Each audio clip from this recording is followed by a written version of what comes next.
मेरी शादी जिस घर में हुई थी उस घर के बारे में मैंने बहुत सी बातें सुन रखी थीं कि तुम्हारी होने वाली सास बहुत ही सख्त दिल औरत है। फिर भी मैं यहाँ की बड़ी बहू बनकर आ गई थी। अब मुझ पर जिम्मेदारियाँ भी बड़ी बड़ी थीं। मेरा पति मेरे सामने बैठा था, उसका नाम रौनक था। बहुत अच्छा इंसान लग रहा था, लेकिन उम्र में मुझसे कुछ ज़्यादा ही बड़ा था। मैं उससे शादी नहीं करना चाहती थी, पर माँ बाप ने कहा कि बड़े ख़ानदान में जा रही हो और बड़े बेटे से शादी करोगी तो तुम्हारी ज़्यादा इज्जत और सम्मान होगा। खैर, लड़की खुश हो या ना हो, उसे अपनी शादीशुदा ज़िंदगी तो शुरू करनी ही पड़ती है। मैंने भी खुद को अपने पति रौनक के लिए तैयार कर लिया था और अब मैं उसका इंतज़ार कर रही थी। और जब वो अंदर आया तो रौनक ने मुझे एक अजीब सी बात कह दी। उसने कहा कि मैं बहुत थक गया हूँ, तुम भी बहुत थक गई होगी और सुबह मुझे कहीं जाना भी है, इसलिए तुम सो जाओ। जब उसने कहा कि मुझे कहीं जाना है तो मुझे लगा शायद उसे कोई काम है, लेकिन शादी के अगले दिन उसे क्या काम हो सकता था। लेकिन ये देखकर मैं हैरान रह गई कि अगले ही दिन रौनक विदेश जाने की तैयारी कर रहा था। मेरी सास का नाम शारदा था। वो बहुत ज़्यादा सख्त दिल औरत थी। मुझे यही बताया गया था कि वो अपने घर में बहुत ज़्यादा कायदे कानून रखना पसंद करती हैं और इसीलिए बहुत सी लड़कियों ने उस घर में शादी करने से मना कर दिया था। लेकिन मेरे माँ बाप को ये बात पता नहीं थी, क्योंकि वो लोग दूसरे मोहल्ले से रहते थे।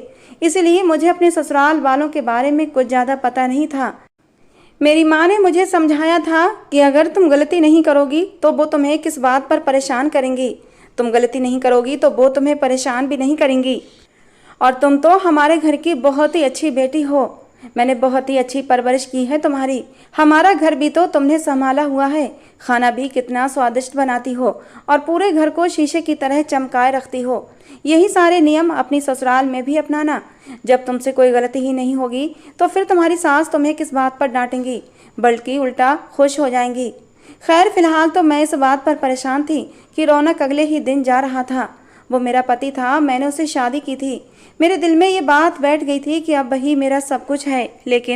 लेकिन जाने से पहले वो बिल्कुल भी उदास नहीं था, परेशान नहीं था, बल्कि बहुत ज़्यादा खुश था। मैंने उसे इशारा किया कि जाते जाते मुझसे मिल जाओ, और इसका मतलब यही था कि कमरे में आओ। मैं उससे कुछ बात करना चाहती थी, लेकिन सबके सामने कर नहीं सकती थी, क्योंकि मैं एक दिन की नई नवेली दुल्हन थी और सबके सामने भला मैं अपने पति से क्या बात कर सकती थी। इसलिए मैंने उसे इशारा किया था कि कमरे में आओ, मुझे आपसे ज़रूरी बात करनी है। पहले तो वो आ ही नहीं रहा था, लेकिन मेरे बार बार इशारा करने पर वो कमरे में आया था। मैंने कहा, आप मुझे छोड़कर जा रहे हैं? आप ऐसा कैसे कर सकते हैं? हमारी शादी को अभी एक ही दिन हुआ है और आप इतनी जल्दी विदेश जा रहे हैं। आखिर आपको ऐसा क्या काम आ पड़ा? शादी हुई है हमारी, और ये शादी के नए नए दिन तो पति पत्नी एक दूसरे के साथ गुजारते हैं। यहाँ तक कि अगर कोई काम होता है तब भी छुट्टी लेकर अपने इन दिनों को एंजॉय करते हैं, और आप मुझे नए दिनों में छोड़ कर जा रहे हैं। भला मैं आपके बिना कैसे रहूँगी?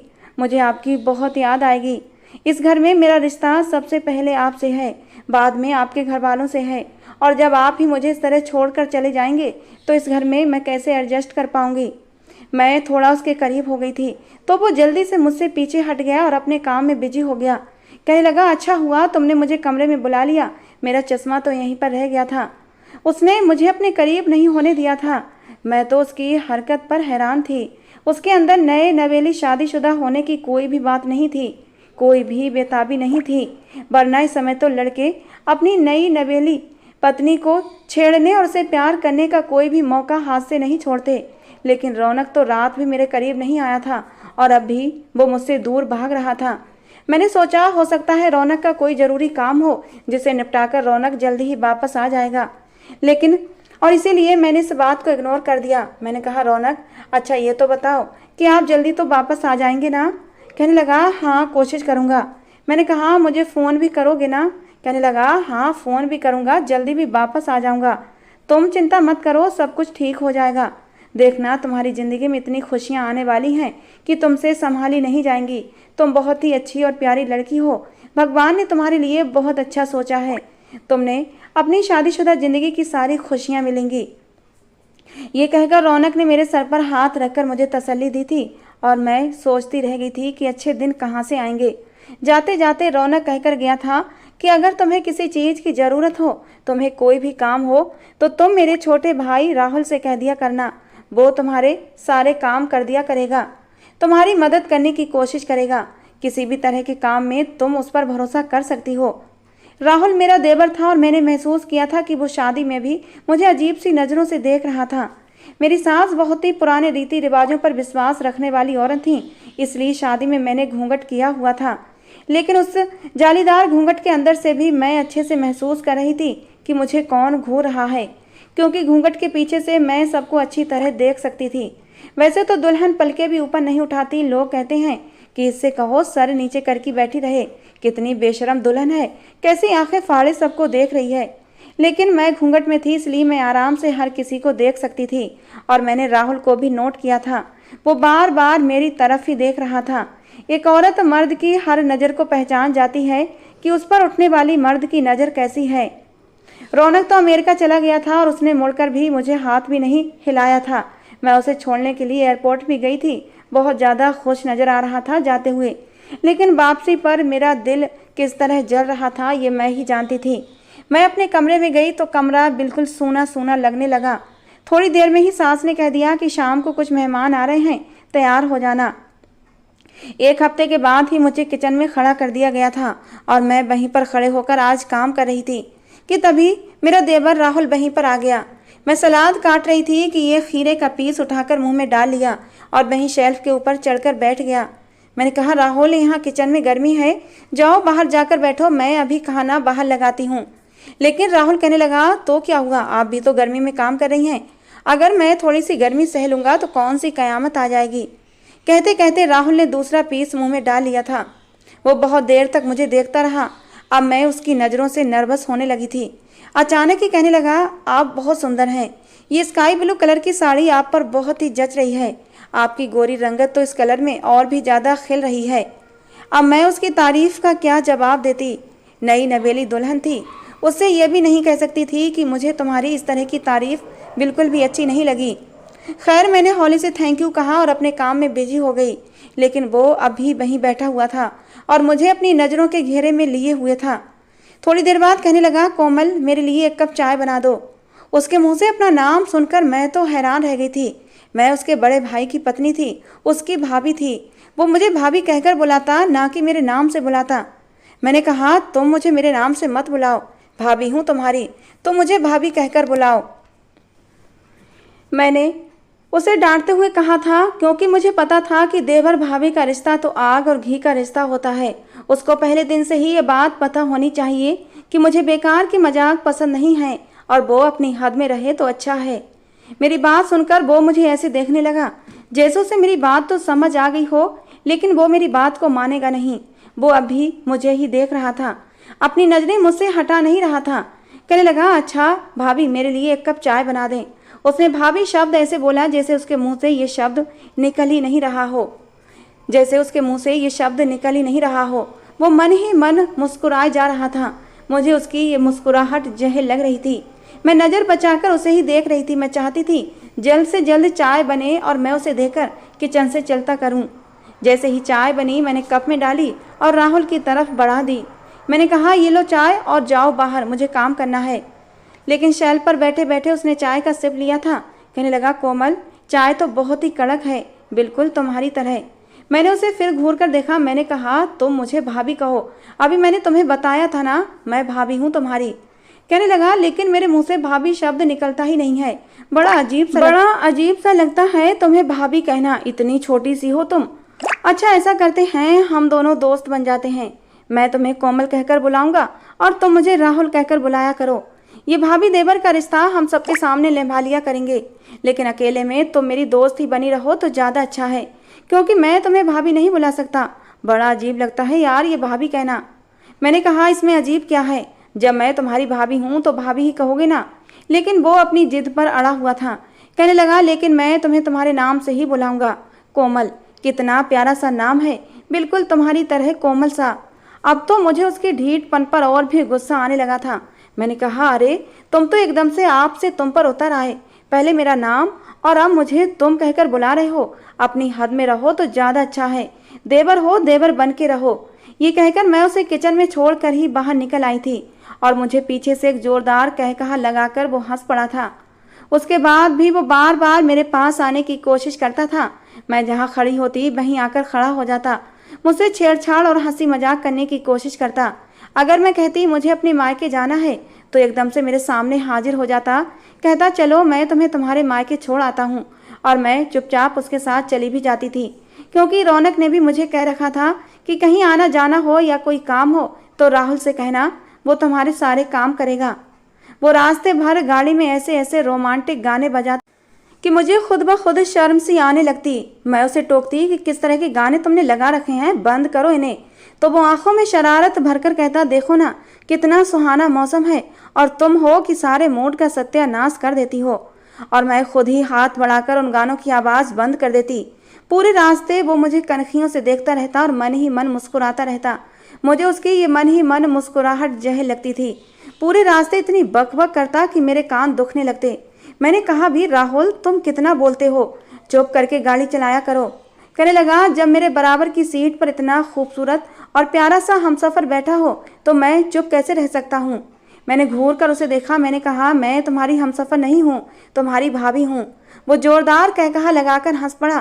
कहने लगा, फिलहाल जितनी देर तक गाड़ी में हो मेरी हमसफर ही हो। भाई सफ़र का साथी हमसफर ही होता है ना। मैं उसकी इस बात पर खामोश हो जाती। एक दिन मैं उसके साथ शॉपिंग करने गई थी। रास्ते में कहने लगा, चलो आइसक्रीम खाते हैं। उसने एक जगह गाड़ी रोक दी। मैंने कहा, मुझे नहीं खानी। तो कहने लगा, खा लो, अभी तो मैं भाई की गैर मौजूदगी में तुम्हें शॉपिंग करवाने के बहाने आइसक्रीम खिला सकता हूँ। अगर मेरी माँ को पता चल गया ना तो तुम्हें मेरे साथ कहीं भी आने जाने नहीं देंगी। फिर तुम खुद ही तरस जाओगी मेरे साथ कहीं भी आने जाने के लिए। और जब बाद में मुझसे कहोगी ना कि राहुल मुझे घुमाने ले चलो, कि मुझे राहुल बाहर घूमना है, तो देखना मैं तुम्हारी बात नहीं मानूंगा। मैंने कहा, लेकिन मैं तुमसे क्यों कहूँगी कि तुम मुझे बाहर घुमाने ले जाओ? रौनक है ना, मैं रौनक से कहूँगी। ये बात तुमसे भला मैं क्यों कहने लगी? मैंने कहा, देखना कुछ ही समय बाद रौनक आ जाएंगे, फिर मुझे तुम्हारी ज़रूरत ही नहीं पड़ेगी। मेरी बात पर वो मेरे थोड़ा सा करीब हो गया। कहने लगा, रौनक भाई की तुम्हें कभी ज़रूरत नहीं पड़ेगी, तुम्हें हमेशा मेरी ही ज़रूरत पड़ेगी। मैंने कहा, पहले पीछे होकर बात करो। और ये क्या, तुम आपसे तुम पर आ गए? तुम्हें हर बार याद क्यों दिलाना पड़ता है? बड़ी हूँ तुमसे, भाभी हूँ तुम्हारी। भले ही उम्र में छोटी हूँ लेकिन रिश्ते में बड़ी हूँ, आप कहकर बुलाया करो। कहने लगा, भूल जाता हूँ यार, मैं क्या करूँ। उसका ये रवैया मुझे बिल्कुल भी अच्छा नहीं लगता था। लेकिन एक बात भी थी कि वो मेरा ख्याल बहुत रखता था। अगर मैं किचन में खड़ी होती तो वो मेरे पास आकर खड़ा हो जाता और मेरी मदद भी करना शुरू कर देता। मेरे साथ काम करवाता, बार बार पूछता कोई चीज़ तो नहीं चाहिए। अगर बाजार जाता तो एक बार मुझसे ज़रूर पूछता था। मुझे मेरी माँ के घर भी वही लेकर जाता था। मुझे ज़बरदस्ती घुमाने फिराने ले जाता कि तुम घर में पड़ी पड़ी बोर हो जाती होगी। मुझसे बातें भी करता था। मेरा दिल बहलाने की हर मुमकिन कोशिश करता कि मैं खुश रहूं और रौनक को ज़्यादा याद न करूं। लेकिन बीच बीच में उसके शरारती जुमले मुझे गुस्सा दिला देते और मैं उसे डांट देती। लेकिन मेरी डांट पर भी वो बुरा नहीं मानता था, बल्कि हंस देता था। अब तो धीरे धीरे मुझे भी राहुल की बातों की आदत होने लगी थी, लेकिन मैं उस पर जाहिर नहीं करती थी कि मुझे उससे बातें करना अच्छा लगता है, वरना वो और भी शेर हो जाता। एक दिन मैं सुबह सवेरे उठी तो मेरी सास ने शोर मचा रखा था। कहने लगी, नई बहू है तो क्या हुआ, अब तो 2 महीने हो गए हैं और ये है कि अभी तक देर से उठ रही है। जब इसे कहा गया है कि सुबह सवेरे उठकर नाश्ता बनाया करे तो ये मैडम साहिबा क्यों देर से उठती हैं। मैं जल्दी से उठकर बाहर आई थी। मुझे आज लेट हो गया था, उठने में पूरा आधा घंटा लेट थी और उन्होंने मुझे इतनी सारी बातें सुना दी थीं। इतनी सारी डांट सुनकर मैंने रोना शुरू कर दिया और जैसे ही राहुल ने मेरे रोने की आवाज़ सुनी वो फौरन बाहर आ गया था। अपनी माँ से कहने लगा, माँ क्या हो गया है आपको? अगर भाभी एक दिन देर से उठ गई तो क्या हो गया? क्या आप कभी देर से नहीं उठी? क्या अपनी ज़िंदगी में आप हमेशा टाइम से उठती हैं? आपने भी अपनी शादी के शुरू दिनों में ये गलती की होगी, लेकिन भाभी की एक दिन की देर से उठने पर आपने उन्हें इतनी सारी बातें सुना दी। आपको ऐसा नहीं करना चाहिए। मैं तो हैरान रह गई थी कि राहुल मेरी तरफ से अपनी माँ के सामने खड़ा हो गया था। मेरी सास भी हैरान थी कि उनके बेटे ने उनसे क्या कह दिया था। मेरी सास गुस्से से कहने लगी, इसकी साइड लेने की ज़रूरत नहीं है, अपने काम से काम रखो तो ज़्यादा अच्छा है। उन्होंने राहुल को भी 2-4 बातें सुनाई, लेकिन वो वहीं खड़ा रहा। उसे अपनी डांट की परवाह नहीं थी। शायद मेरे आंसू उसे दुख पहुंचा रहे थे। अपनी माँ से कहने लगा, माँ आपको भाभी को इस तरह रुलाना नहीं चाहिए, आगे से आप भाभी से इस तरह बात मत करना। मुझे लगा राहुल बोलेगा कि भैया घर पर नहीं है तो आपको भाभी का और भी ज्यादा ख्याल रखना चाहिए, लेकिन राहुल ने ये बात नहीं बोली थी, बल्कि वो मेरी साइड ही लिए जा रहा था। कहने लगा, अगर आज के बाद भाभी के साथ इस तरह गलत बात की तो मैं आपको माफ नहीं करूंगा, और अगर आपको नाश्ते की इतनी ही जल्दी है तो मैं बाहर से ले आता हूँ नाश्ता। भाभी आप जाएं, अपने कमरे में आराम करें, जब नाश्ता आ जाए तो बाहर आ जाइएगा, मैं आपको भी बुला लूंगा। मैं तो हैरान रह गई थी और चुपचाप कमरे में चली गई। वैसे मुझे अच्छा लगा था कि उसने मेरा साथ दिया और मेरी सास के सामने कोई बोलता भी नहीं था, लेकिन आज वो बोल पड़ा था। मेरी सास ने तो पूरा दिन अपना मुंह नहीं रोका था। राहुल तो अपने ऑफिस के लिए निकल गया था, लेकिन मेरी सास ने मुझे ताने मार मार कर परेशान कर दिया था। कहने लगी, आज मेरा बेटा मेरे ही सामने तनकर खड़ा हो गया, वो भी अपनी भाभी के लिए। कल को अगर उसकी पत्नी आ जाएगी तो उसके लिए तो वो हमें घर से ही बाहर निकाल देगा। लेकिन मैंने अपनी सास की बातों को नज़रअंदाज कर दिया था और अपने कामों में लगी रही।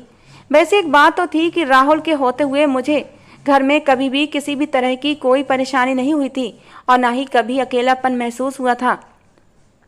उधर रौनक ने भी तो मुझे फ़ोन नहीं किया था। एक दो बार मैंने ही फ़ोन किया तो उसने कह दिया कि काम में बिजी हूँ, वर्किंग आवर्स हैं और तुम मुझे फ़ोन कर रही हो। ऐसे अगर मेरे बॉस को पता चल गया तो वो मेरी पगार में से पैसे काट लेंगे। मैंने फ़ोन बंद कर दिया था। मुझे तो शादी के बाद पता चला था कि रौनक की जॉब ही अमेरिका में लगी हुई थी, वो वहाँ पेट्रोल पंप पर लगा हुआ था। मैंने अपनी सास से कहा भी था कि रौनक अगर शादी की छुट्टियों पर आए थे तो इतनी जल्दी शादी के अगले दिन ही क्यों चले गए। मेरी सास ने कहा कि उसके बॉस का फ़ोन आ गया था, इसलिए उसे जाना पड़ा। अपनी सास से मैं ये पूछ नहीं पाई कि अब रौनक कब आएंगे। शायद नेचुरली शर्म थी जो मेरे आड़े आ गई थी। पहली बात तो वो मुझे फ़ोन नहीं करता था और अगर मैं करती तो वो बहाने बनाकर फ़ोन रख देता था। मैंने भी सोचा चलो जब फ्री हो जाएगा तो मुझसे बात कर लेगा, लेकिन फ्री टाइम में भी रौनक मुझे कॉल नहीं करता था। उसने एक बार भी नहीं कहा था कि कोमल तुम्हारी याद आती है, मैसेज भी नहीं करता था। मैं अब फिर से उदास रहने लगी थी। और एक बार शाम को जब मैं और राहुल बाहर बैठे हॉल में चाय पी रहे थे तो मैंने झिझकते हुए ये बात राहुल को भी बता दी। मेरी बात सुनकर राहुल के चेहरे पर गुस्से के भाव उभर आए थे। पता नहीं क्यों, लेकिन मुझे उसका ये गुस्सा थोड़ा अजीब लगा था। उसने चाय का कप पटकते हुए टेबल पर रखा था और अपने गुस्से को कंट्रोल करने की कोशिश करने लगा।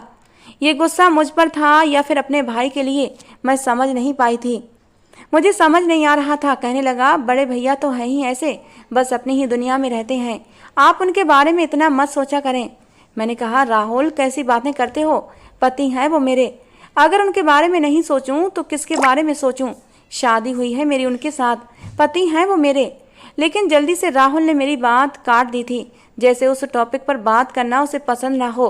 कहने लगा, आपको पता है यहाँ पर एक नई दुकान खुली है, सब कहते हैं कि उसके समोसे और कचौड़ियाँ का कोई जवाब नहीं। एक काम करें, आप एक एक कप चाय और बनाएं, मैं जाकर अभी समोसे और कचौड़ी लेकर आता हूँ, बाहर गार्डन में बैठकर पियेंगे, देखना मज़ा आ जाएगा। मैंने कहा, हाँ इस समय हम बाहर बैठेंगे, चाय पियेंगे और आपकी माता जी को पता चल गया ना तो आपको पता है ना क्या होगा। कहने लगा, पता चलता है तो चल जाए, अब क्या इंसान चाय भी नहीं पी सकता, चाय पीना क्या कोई पाप है। ये कहते कहते वो हंसने लगा और चला गया। मैंने 2 कप चाय बनाए और तब तक राहुल आ गया था। हम बाहर बैठकर चाय पीने लगे। वही हुआ जिसका मुझे डर था। मेरी सास ने ये सब कुछ देख लिया और शाम को मुझे अपने कमरे में बुलाकर ऐसी ऐसी बातें कहीं कि मैं शर्म से पानी पानी हो गई। उन्होंने कहा कि मैं कुछ दिन से देख रही हूँ तुम राहुल के साथ कुछ ज़्यादा ही घुल मिल गई हो। जिन औरतों के पति उनसे दूर होते हैं उनको और भी समझदारी और सावधानी से रहना होता है, और तुम हो कि उसके साथ ऐसे फिर रही हो जैसे वो तुम्हारा पति है। मैं मानती हूँ कि तुम्हारा पति तुम्हारे पास नहीं है और तुम्हें भी अपने पति की ज़रूरत महसूस होती होगी। नई नई शादी हुई है, नई नई जवानी है, लेकिन इस बात का ये मतलब तो नहीं कि तुम घर में अपने देवर पर ही डोरे डालना शुरू कर दो। थोड़ा सा सब्र कर लो, तुम्हारा पति भी आ जाएगा, फिर सारी जवानी के जज्बात ठंडे कर लेना। मेरी सास ने ऐसी बात की कि मैं शर्म से पानी पानी हो गई थी। इतनी शर्मिंदगी हुई कि मैं बात भी नहीं कर सकती थी। मैंने हिम्मत करके कहा, लेकिन मम्मी जी राहुल छोटा देवर है मेरा, और इसीलिए अभी मेरी बात पूरी नहीं हुई थी कि मेरी सास बोल पड़ी कि छोटे देवर से क्या मतलब है तुम्हारा, कितना छोटा है वो तुमसे, 1 साल का भी फर्क नहीं है, और तुम घर की बड़ी बहू हो, अपनी हरकतें देखो, अपने आप को ठीक कर लो, दोबारा मैं तुम्हें राहुल से इस तरह हंसी मजाक करते हुए न देखूं। मैं चुपचाप अपने कमरे में चली आई थी, लेकिन अपनी इंसल्ट पर मेरी आंखों में आंसू आ गए थे। राहुल को मैं इस बारे में कुछ भी नहीं बता पाई थी, वरना वो फिर से अपनी माँ के सामने खड़ा हो जाता और मेरी साइड लेने लगता। मेरी सास को शायद इस बात का भी दुख था कि राहुल अपनी माँ के सामने मेरे लिए खड़ा हो जाता था। उस दिन भी मैं किचन में काम कर रही थी कि राहुल कोमल कोमल कहता किचन में ही चला आया। उस दिन मेरी सास किचन में थी, शायद राहुल को नहीं पता था कि उसकी माँ अंदर किचन में है और वो मुझे मेरे नाम से पुकारता चला आ रहा था। राहुल की आदत अब भी बदली नहीं थी, वो अकेले में मुझे कोमल कहकर ही बुलाया करता था, अपनी माँ के सामने भाभी कह लिया करता था। और जब मेरी सास ने उसके मुंह से कोमल शब्द सुना तो गुस्से से आग बबूला हो गई। कहने लगी, ये क्या सुन रही हूँ मैं, भाभी है ये तुम्हारी, क्या कोमल कोमल चिल्ला रहे हो। राहुल भी शर्मिंदा हो गया था और चुपचाप उल्टे कदमों बाहर चला गया। मेरी सास ने मुझे घूर कर देखा, कहने लगी, मेरे समझाने का तुम पर असर नहीं हुआ। मैं उनसे क्या कहती, लेकिन मेरे मुंह से शिकायत निकल पड़ी कि मम्मी जी आप हर वक्त मेरे और राहुल के पीछे पड़ी रहती हैं। आपको रौनक को भी समझाना चाहिए, ना तो वो मुझे फ़ोन करते हैं और ना ही ये बताते हैं कि कब वापस आएंगे। मेरी सास ने कहा, हाँ ये बात ज़रूरी है, तुम मुझे पहले बताती, लेकिन तुम्हें तो राहुल से फुर्सत मिले तो ना, तुम मुझे कुछ बताओ, वो तुम्हें फ़ोन क्यों नहीं करता, मैं उससे बात करूँगी। इस घर के कुछ कायदे और कानून हैं, हम लोग ख़ानदानी लोग हैं और हमारे कुछ ख़ानदानी उसूल हैं और उन्हीं पर चलते हैं, तुम्हें भी इन उसूलों को मानना पड़ेगा। ये कहकर मेरी सास अपने कमरे में चली गई थी। मेरी सास का जाना था कि राहुल जल्दी से किचन में आ गया, कहने लगा, चलो कहीं बाहर चलते हैं। मैंने कहा, क्यों, तुम मेरी ज़िंदगी का तमाशा बनाना चाहते हो, दूर रहा करो मुझसे, मेरे करीब मत आया करो। तुम मुझे बाहर ले जाओगे, फिर से तुम्हारी माँ मुझे बातें सुनाएंगी, तुम्हारा भाई मुझे भाव नहीं देता और तुम हो कि मेरे लिए मुसीबतें खड़ी कर रहे हो, आगे से मुझसे बात भी मत करना। लेकिन राहुल ने जो अगली बात बोली थी, मेरी सांसें अटक गई थीं। कहने लगा, अगर तुमसे बात नहीं करूँगा तो फिर मुझे सांस कैसे आएगी। मैं चाहती तो इस बात को नज़रअंदाज कर सकती थी, पर मैंने उससे पूछा, ये बात तुमने क्यों की, मैं तुमसे बात न करूं तो तुम्हारी सांसें बंद हो जाएंगी, ऐसा क्यों। मेरी बात पर वो थोड़ा सा घबरा गया था और कहने लगा, वो बात ऐसी है कि घर में मेरा कोई दोस्त नहीं है और मैं अपने दिल की बात तुमसे कर लेता हूँ, बस इसीलिए। वैसे कोमल, इस बात में सच्चाई तो है कि तुम्हें देखकर मुझे एक नई ताजगी मिल जाती है। ये कहते कहते राहुल मेरे बहुत करीब हो गया था, इतने करीब कि उसके कपड़ों से उठती परफ्यूम की खुशबू मेरी नाक में आने लगी थी। मैं हड़बड़ाकर जल्दी से पीछे दीवार से जा लगी थी, लेकिन राहुल मेरे और भी करीब आता चला गया था। मेरे कंधों से पकड़कर कहने लगा, तुम मेरी रग रग में बसने लगी हो। मेरी हालत ख़राब होने लगी थी, दिल की धड़कनें तेज़ी से चल रही थीं, मेरे माथे पर पसीने की बूंदें चमकने लगी थीं। राहुल कुछ देर तक मुझे देखता रहा और फिर एक जोरदार कहकहा लगाकर हंस पड़ा था। कहने लगा, मजाक कर रहा था यार, अपनी शक्ल तो देखो, ऐसे डर रही हो, पता नहीं मैं तुम्हारे साथ क्या कर दूंगा। उसकी इस बात पर मेरी जान में जान आई थी, लेकिन मुझे उस पर गुस्सा भी आ रहा था। उसके इस मजाक ने तो मेरी जान ही निकाल ली थी। मैंने कहा, अपनी हद में रहा करो, तुम कभी कभी कुछ ज़्यादा ही हद पार कर जाते हो। कहते कहते मैंने उसका कान मरोड़ दिया था। मैं उसे अपना छोटा देवर समझकर थोड़ा डांटते हुए बोली थी, लेकिन वो मेरी इस बात पर भी मन ही मन मुस्कुराते हुए मुझे देख रहा था। दर्द की झूठी एक्टिंग करते हुए कहने लगा, छोड़े मेरा कान, आपके अंदर भी ना बड़ा ही गुस्सा है, लेकिन देखना एक दिन आपको अपने ऊपर ही हंसी आएगी। या तो ये लड़का पागल था या फिर ऐसे ही हवा में तीर चला देता था और कोई ना कोई ऐसी बात कर देता, क्योंकि मुझे उसकी किसी भी बात की समझ नहीं आती थी और ना ही उसकी किसी बात का सिर पैर होता था। मैं अपनी ही समस्याओं में उलझी हुई थी। उधर रौनक ने मुझे अब तक फ़ोन नहीं किया था, बल्कि मुझे ये चिंता सता रही थी कि वो तो मेरे साथ पति पत्नी वाला रिश्ता बनाए बिना ही चला गया था। भला कोई पति अपने पत्नी के साथ ऐसा कैसे कर सकता है। जाते समय तक उसने मुझे गले नहीं लगाया था, शादी के अगले दिन ही भाग गया था और फ़ोन पर भी बात नहीं करता था। ऐसे कैसे ज़िंदगी गुजरती। कोई ना कोई बड़ी मुसीबत थी जिसके बारे में मैं अनजान थी, और वो मुसीबत भी मेरे सर पर टूट ही पड़ी। एक दिन मैं अचानक से गिरकर बेहोश हो गई थी, क्योंकि आज बहुत गर्मी थी और मैं पूरे दिन से काम कर रही थी। मेरी सास ने आज मेरी क्लास लगाई थी और उसके बाद उनको खुश करने के लिए मैंने ऐसे ऐसे काम करने शुरू कर दिए जिनको करने की कोई ज़रूरत नहीं थी। सारे घर की सफाई की, सारे बर्तन धोए और जो कपड़े धोने की ज़रूरत नहीं थी उनको भी धोना शुरू कर दिया। इसलिए गर्मी की वजह से मैं बेहोश हो गई थी। जब मुझे होश आया तो मैं अस्पताल के कमरे में थी और मेरी सास मेरे सर पर खड़े हुई थी। मुझे होश में आता देखकर कहने लगी, भगवान का धन्यवाद है कि तुम्हें होश आ गया। अरे राहुल को तो पता नहीं क्या हो गया है, जब से देखा है तुम बेहोश हो गई हो, पागल ही हो गया है। तुम तो बेहोश होकर उधर ही गिर गई थी, वही तुम्हें अपने हाथों में उठाकर लेकर आया है। बल्कि मैंने तो कहा था कि एम्बुलेंस को फ़ोन कर दो, वो लोग खुद ही इसे उठाकर ले जाएंगे, लेकिन उसे इतना सब्र कहाँ था। खुद तुम्हें अपनी बाहों में उठाकर गाड़ी में लिटाया, हॉस्पिटल लेकर आया है। मेरी सास बहुत गुस्से में थी, कहने लगी तू ही बता तूने मेरे बेटे पर क्या जादू चलाया है। एक तरफ कहती है कि आपका बड़ा बेटा मेरी तरफ देखता नहीं है, दूसरी तरफ ना जाने क्या किया है कि मेरा छोटा बेटा तेरा दीवाना हो गया है। मैं तो हैरान सी अपनी सास की बातें सुन रही थी। इतनी देर में ही मेरे माँ बाप भी अस्पताल पहुँच गए थे। मेरी सास चुप हो गई और मैं ये देखकर हैरान थी कि मेरे मम्मी पापा को राहुल ही लेकर आया था और राहुल ही मेरे बारे में मेरे मम्मी पापा को बता रहा था। अब मेरी सास कुछ भी नहीं बोल पाई थी, पर मेरी सास की बातें मेरे दिमाग में घूम रही थीं। राहुल को देखकर ही अब मुझे गुस्सा आ रहा था, क्योंकि ये सब कुछ उसी की वजह से हो रहा था। अगर वो अपनी हद में रहता तो मुझे आज इतनी बातें सुनने को ना मिलती।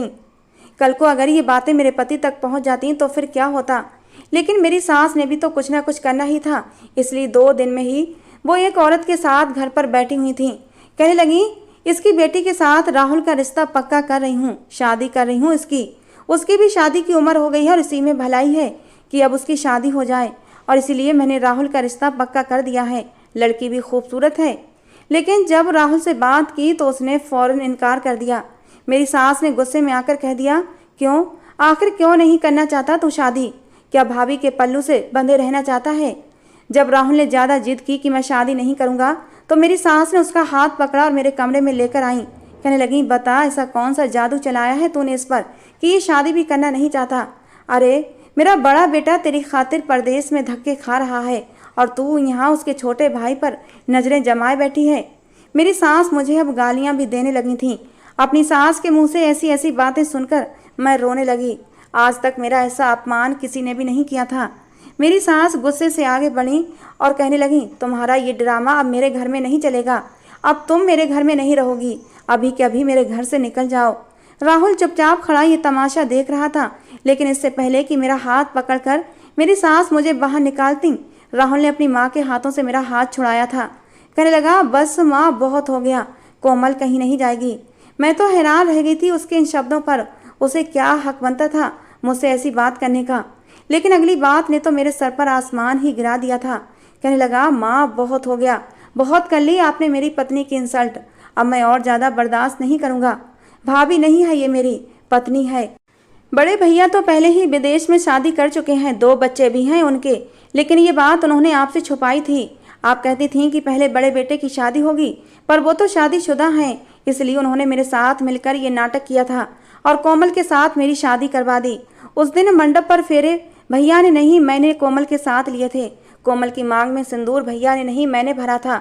उसके गले में मंगलसूत्र मैंने पहनाया था, भैया ने नहीं। भैया ने जब मुझसे ये बात कही थी तो मैं मान गया था, क्योंकि मुझे भी कोमल पहली नज़र में अच्छी लगी थी। भाई ने कहा था कि मुझे जल्द से जल्द अमेरिका जाना होगा, क्योंकि मेरी पत्नी माँ बनने वाली है, वो तीसरे बच्चे को जन्म देने वाली है। जब मेरी पत्नी बच्चे को जन्म दे देगी तो मैं उसे लेकर यहाँ आ जाऊँगा और फिर सारी सच्चाई माँ के सामने रख देंगे। इसलिए हम दोनों भाई उस पल का इंतजार कर रहे थे।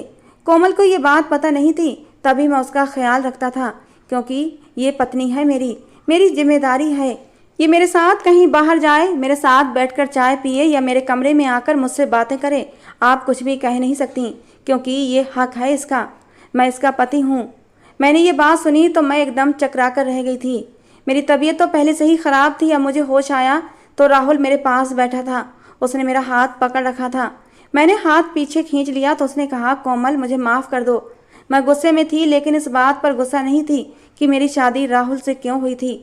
राहुल बुरा लड़का नहीं था, अच्छा लड़का था। उसने इतने महीनों में मेरा बहुत ख्याल रखा था और मैं उसकी अच्छाई की कायल हो गई थी।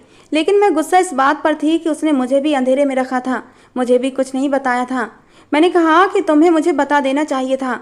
अगर तुम्हारे बड़े भैया ने पहले ही शादी कर रखी थी तो ये बात मुझे पहले से बतानी चाहिए थी। उनके दिल में मेरे लिए कुछ नहीं था और मैं यहाँ बेकार में परेशान होती रही। राहुल कहने लगा हमें बस भैया के आने का इंतजार था। भैया ने कहा था कि यहाँ आकर वो सब कुछ हैंडल कर लेंगे। तुम तो माँ को जानती हो कितनी गुस्से वाली हैं, और अगर उनका दिमाग घूम जाता तो वो कुछ भी कर सकती थीं। मैंने राहुल की तरफ शिकायती नज़रों से देखा था। अब राहुल मेरे सामने किसी मासूम बच्चे की तरह कान पकड़े बैठा था और मुझसे माफ़ी मांग रहा था। उसके इस अंदाज पर मुझे अचानक ही हंसी आ गई थी। मुझे हंसता देखकर राहुल भी हंस पड़ा था। मुझे अब सारी पुरानी बातें याद आने लगीं कि मैं जब उस पर गुस्सा करती थी तो वो हंसता क्यों रहता था, वो मुझे शरारती नज़रों से क्यों देखता था, हर वक्त मेरे करीब क्यों रहता था, मेरा इतना ख्याल क्यों रखता था। राहुल की पुरानी सारी बातें याद करके मुझे उस पर ढेर सारा प्यार उमड़ आया था, क्योंकि उसे पता था कि सारी ज़िंदगी हम दोनों ने साथ रहना था। तभी तो मेरे लिए अपनी माँ से भी लड़ता था। मैंने उसे माफ़ कर दिया था क्योंकि वो मेरा पति था। उसने कहा कि मैंने एक फ्लैट खरीदा हुआ है, बस उसके कुछ पैसे बाकी हैं। उधर भैया भी आने वाले हैं, मामला कुछ ही दिनों में निपट जाएगा। भैया अपनी पत्नी के साथ आएंगे और वो माँ को राजी करके माँ के साथ रहेंगे और मैं तुम्हें लेकर अपने फ्लैट पर चला जाऊँगा। हम दोनों वहीं रहेंगे। लेकिन मेरी सास बहुत गुस्से में थी। राहुल मुझे घर लेकर आया। अब राहुल के लिए मेरे जज्बात बदल चुके थे, इसलिए राहुल की संगत पाकर दिल की धड़कनें भी अजीब तरह से धड़क रही थीं। मेरी सास ने घर आकर भी खूब शोर मचाया था और जब राहुल मुझे हाथ पकड़कर अपने कमरे में ले जाने लगा तो मैं डर गई थी और अपनी सास की तरफ देखने लगी। मेरी सास खा जाने वाली नज़रों से हम दोनों को घूर रही थीं। कहने लगी, तुम लोगों ने बहुत गलत किया है, मुझे धोखे में रखा है। राहुल ने अपनी माँ को समझाया कि माँ, जो कुछ हो गया है उसे स्वीकार करें, इस बात को मान लें कि कोमल मेरी पत्नी है। राहुल के बहुत देर तक समझाने पर मेरी सास मान गई थी और मैं राहुल के साथ अंदर कमरे में आ गई थी। मुझे बेड पर बिठाकर राहुल मुझे बड़ी ही शौक नज़रों से देख रहा था और मैं उसकी नज़रों से नर्वस हो रही थी, इधर उधर पहलू बदल रही थी। मेरी इस हालत पर वो मज़े लेता हुआ मेरे करीब आकर बैठ गया। मैं जल्दी से थोड़ा दूर खिसक गई थी। उसने खींचकर मुझे अपने करीब कर लिया। कहने लगा, अब भी मुझसे दूर भाग रही हो, हालांकि तुम पर पूरा हक रखता हूँ। ये कहते कहते राहुल ने मेरे गालों पर अपने होंठ रख दिए थे। दिल की धड़कनों ने शोर मचाया था, जज्बात बेकाबू हुए थे। मैं तड़प कर राहुल के सीने से लग गई थी। मेरे तड़पते मचलते जज्बातों को आज सुकून मिल गया था। राहुल की बाहों में समाकर मैं अपने आप को भी भूल गई थी। राहुल ने उस रात मुझे अपनी चाहतों की बारिश में भिगो कर रख दिया था। वो रात हमारी ज़िंदगी की सबसे यादगार रात थी। राहुल मेरा ध्यान तो पहले भी रखता था और बाद में और भी ध्यान रखने लगा था। राहुल की हमराही में मेरी ज़िंदगी स्वर्ग की तरह खूबसूरत हो गई थी और भगवान से प्रार्थना थी कि कभी राहुल के प्यार में कमी ना आए। दोस्तों, आज की हमारी कहानी कैसी लगी ज़रूर बताना। पसंद आई हो तो प्लीज़ लाइक करना। रोज़ एक नई कहानी सुनने के लिए हमारे चैनल को भी सब्सक्राइब करना।